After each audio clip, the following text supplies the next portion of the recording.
Hello everyone, welcome to the Scumdogs Kennel. I'm your host, Chris Williams, and in today's Cryptid Corner mini-episode, today I have more stories of the bizarre to tell you all about today, folks.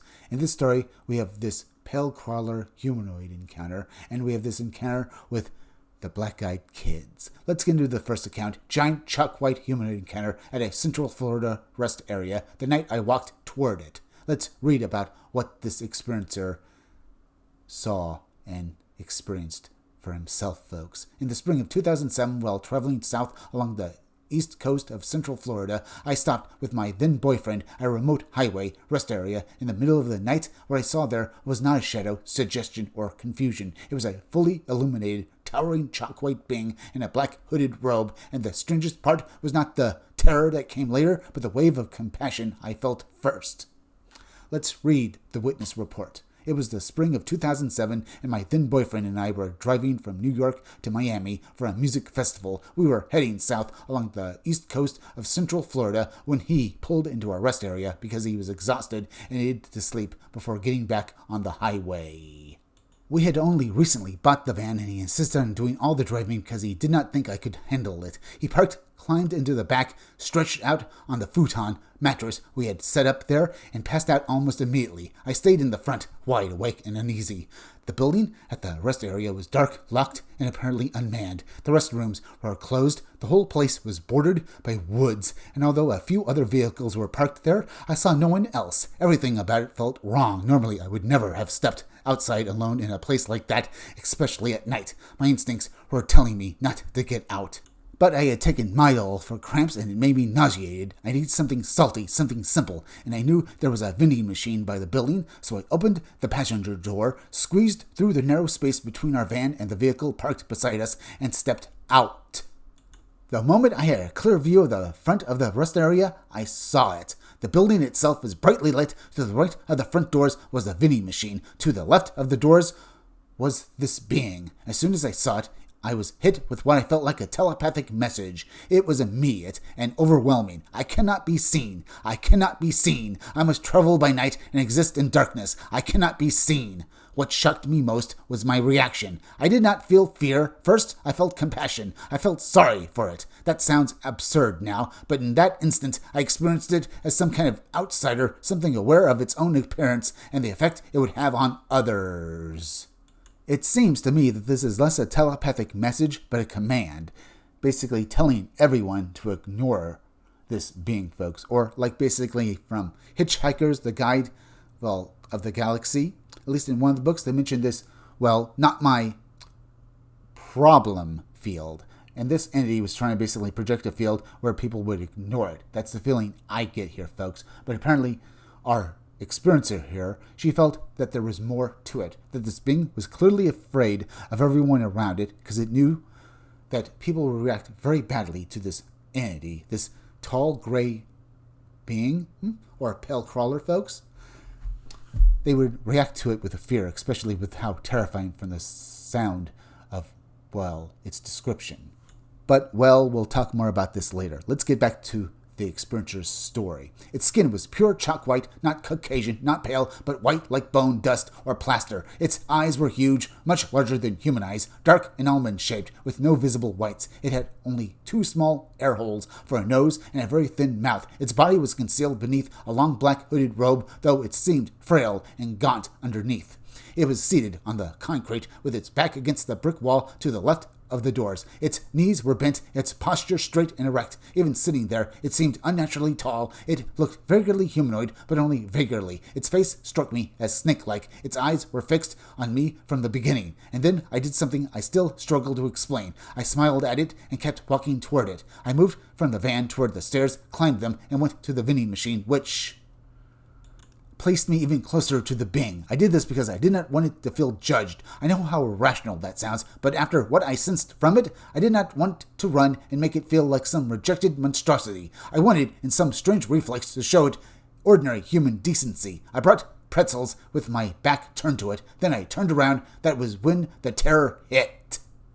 From that closer distance, about 15 feet away, I could see with complete certainty that this was not human. It was still seated exactly where it had been, but it had turned its head to follow me. It stared at me with a fixed, insect-like intensity. There was a fascination in that gaze, maybe alarm too, but also a predatory focus that made every nerve in my body go taut.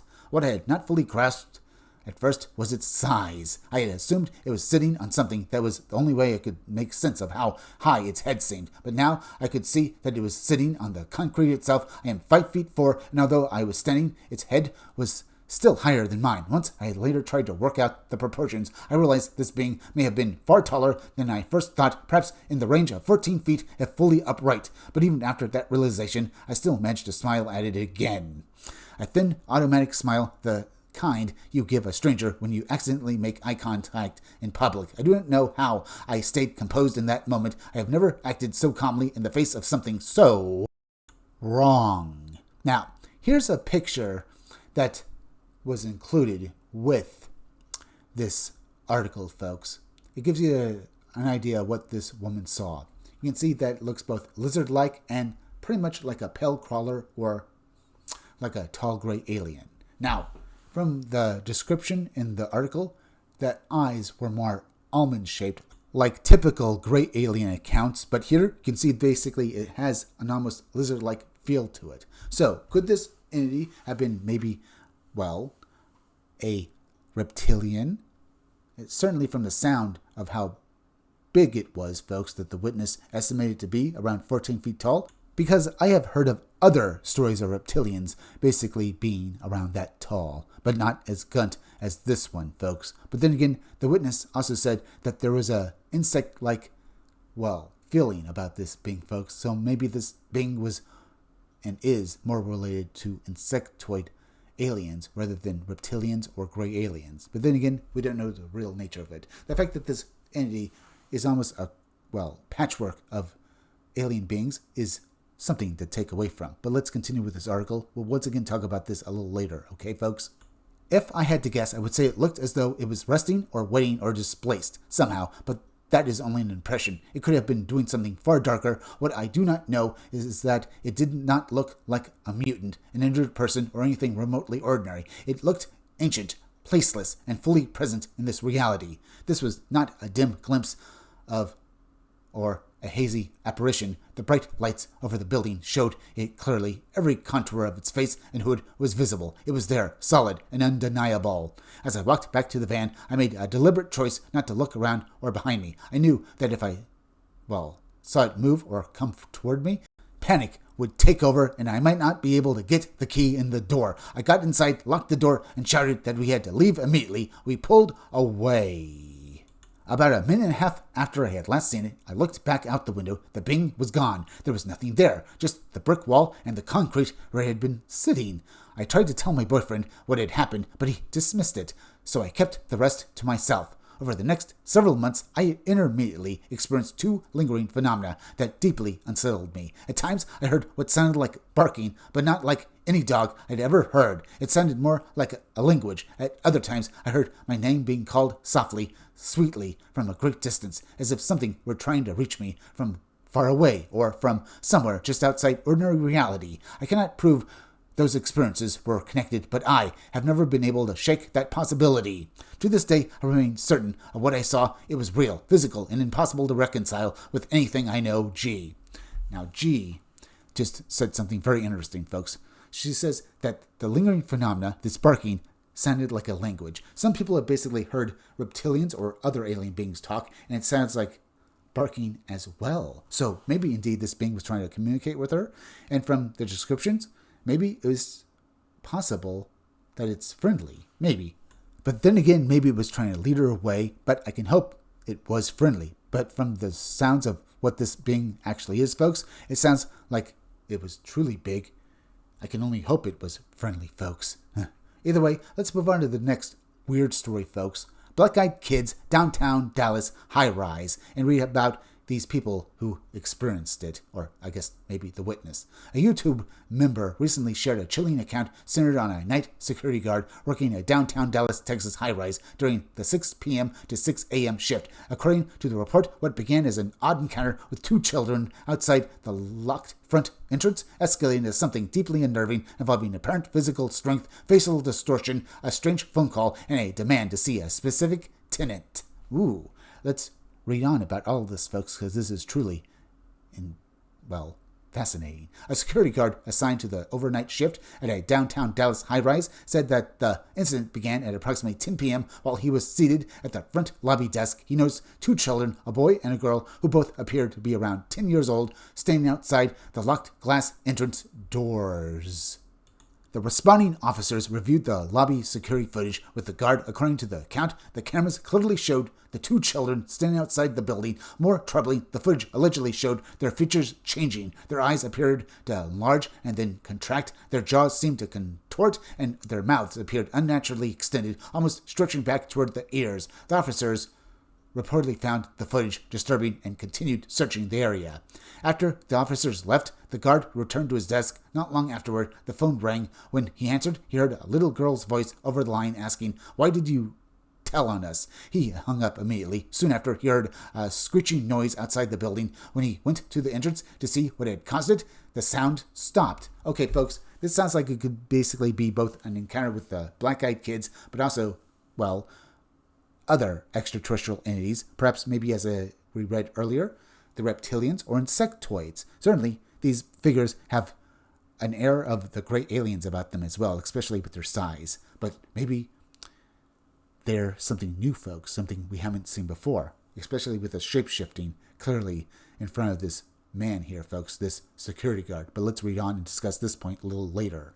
He then saw the boy approaching quickly. At nearly the same instant, he realized the girl was close to the other side of the door and managed to force it shut just in time.